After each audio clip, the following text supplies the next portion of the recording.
Welcome to the Just Jim Radio Show. We are here for another opportunity to hang out with you and share some things that we have the intention of making a difference. Inspiration, information, have a little fun. This show is here to open some windows, open some doors, let you see clearer, move easier, breathe a little easier in your life. And gosh, right now we need that. We need to be able to breathe and move easier than we have. We're all moving through it. It's hard to remember right now, everything's in divine order, and it is. And yet we're looking to have a time of being able to share in order to make a difference here at Just Jim. We do that in different ways, conversations, interviews.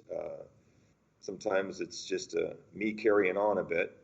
Today we're going to be talking with, or Tony St. Tone LAVORGNA and I are going to be talking about what he does, what I do, making a difference in the world in the way that we do. Tony's a singer-songwriter, motivational musician that writes songs of positive messages and empowerment.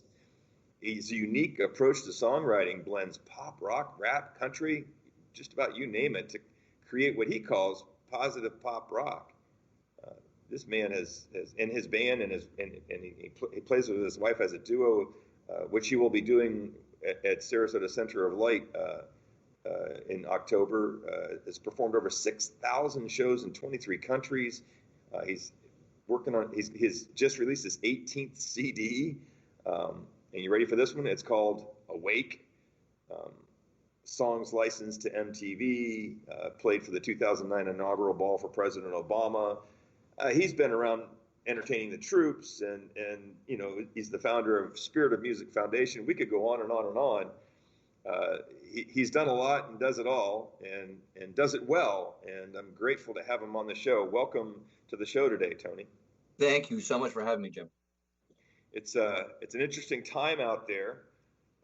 In our conversations, we were looking at how what you do and what I do.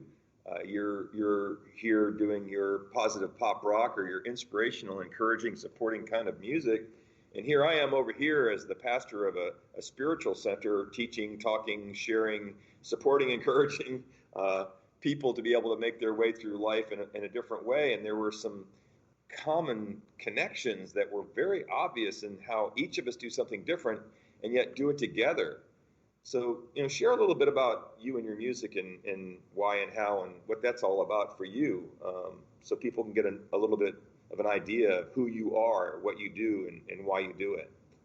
So I've been a musician for probably 35 plus years, and then and I've always written music ever since I started playing guitar.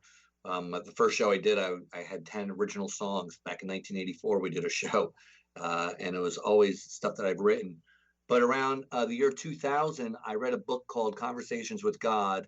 And between that and a lot of different motivational tapes and books that I'd read, like Zig Ziglar, Tony Robbins and stuff, I started thinking to myself, how cool would it be to start creating these songs with messages, but not in a preachy sense, because I don't want to be standing on a soapbox and going like, okay, this is what you need to do, but just more of a questioning thing. And I didn't want to bring religion into it. I wanted to be non-denominational, and I would say like positive affirmations wrapped within a pop rock song. So, you know, I'm a magnet for money, best case scenario. Mama said we can work it out, breaking all the rules that were meant to be broken. Those are different song titles that I was coming up with. And so for the past 20 years, I've been in that direction.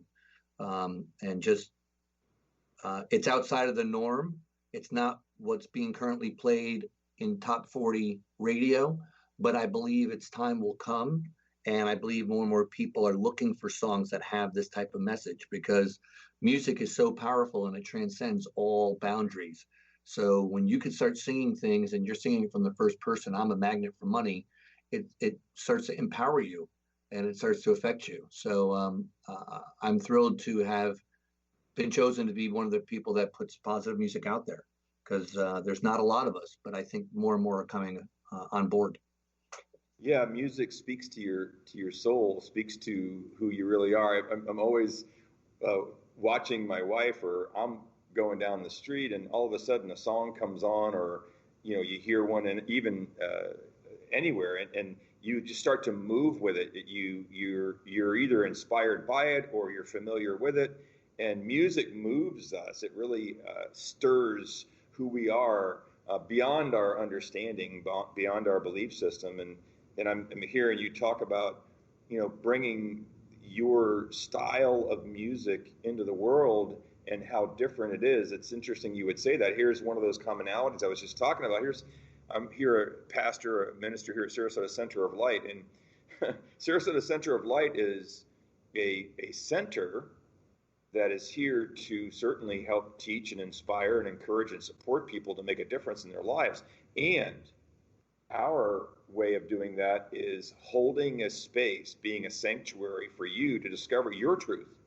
So we're not here, like you said, preachy or trying to be about a religion. We are, embracing the truth that sets us free, not saying this is what the truth needs to be. So just like you being moved to shift your music towards a sharing of it to make a difference in the world, I too, for a very long time, have been doing it in various ways, and through varying churches and centers and nonprofits that I've created and been a part of, and bringing really, I don't know, we call it spiritual, we call it inspirational, we call it positive. It's life's energy showing up through, in my particular case, classes or spoken word, in your case, lyrics and music. And it's meant to touch people in a way that makes a difference. It's cool to see how, coming from two different places, we're doing a similar thing in the world. Our purpose is similar, and our vehicles or our expression of it's a little bit different. Yeah, the way I look at it is we're out there, we're putting out messages, and those that need to hear it will hear it. And what I feel is like, it doesn't need to be force fed. It's almost like, here it is, if you would like to receive it, and you're curious about it. I remember doing shows where I was working with an organization out in California called Emerging Leaders, and they would take these inmates in that just got out of jail and put them through an 8-week program to change their lives so they didn't end up back in jail again. And the guy has like a 75% success rate, and he's had probably like 1,500 people go through his class. And I would teach a class there, and I would just make a presentation as far as, excuse me, being a motivational musician. And I remember several occasions where people were surprised. They're like, you could write songs that have a positive message? Like, what is that? Like, it blew their mind. They had never even heard of that. And I was like, yeah, you can. Because they're so used to being exposed to what's on the radio or what's within their culture of listening, that for them it was mind-blowing that you can actually write a song or create music that has a positive message, as opposed to what's typical on the radio. So I thought, wow, here it is. It's just creating it and having it available for others to discover it. So it's a discovery. It's that sort of freestyle expression, because I know that I look at, if I try to cater to or figure out what the world needs, of course, we know the song, what the world needs now is Love Sweet Love. But so as I'm giving a talk or I'm giving a class, all I can be is me. All I can really do is what I say frequently, share my experience, strength, and hope, or whoever I am in this moment in reference to whatever I'm sharing. And for you, stirred by a particular idea, certain lyrics, then the music applied to it, or maybe the music creates the lyrics. And for me, just an idea pops in. Now, I want to say, though, I think for me, and I'm sure this is the same for you, and you can tell me that, I'll frequently, almost always, have whatever I'm presenting or creating or doing be what's happening to me, with me, through me in my life. So rather than it being about an idea I'm trying to put out there, it's just a piece of me showing up in what I'm talking about or teaching or what's going on. Is that how that works with your music, maybe? Not always, but the way I normally write 99% of the time is I have my guitar in hand and I'll just start playing chords, and I do a thing called scat singing, where you just start singing a melody and whatever words drop into place, they drop into place. So if I start playing, I go, I am the king of me, my thoughts, actually, and I go, oh, I am the king of me. Okay. And I'll always record myself. So I'll go back and listen to those recordings and I go, wow, where did that come from? I'm the king of me. What does that mean? And I start to piece it together. So lines get the best lines that I write are the ones that I do when I'm scat singing, because it's a mindless thing and I get out of the way of spirit in a sense, and I'm not forcing it. So the best thing for me is just hit the recorder on and just start singing, and words just start to flow and things start to come together quicker than as if I sat there with a pen and paper and went, what am I trying to say? That's so much harder for me, where I can do it to fine tune things, but when the initial inspiration comes, it usually comes best just through spirit, where I'm just singing whatever, and these words just seem to click together, and I go, wow, that's really cool. Okay. So a lot of times I've been surprised on what's come out. An absent-minded approach, I like to call it. I lost my mind a long time ago. I sleep better when things are quieter. Yeah. and there's more room for things to show up, synchronistically and naturally when we're not distracted and we're not in a lot of different directions.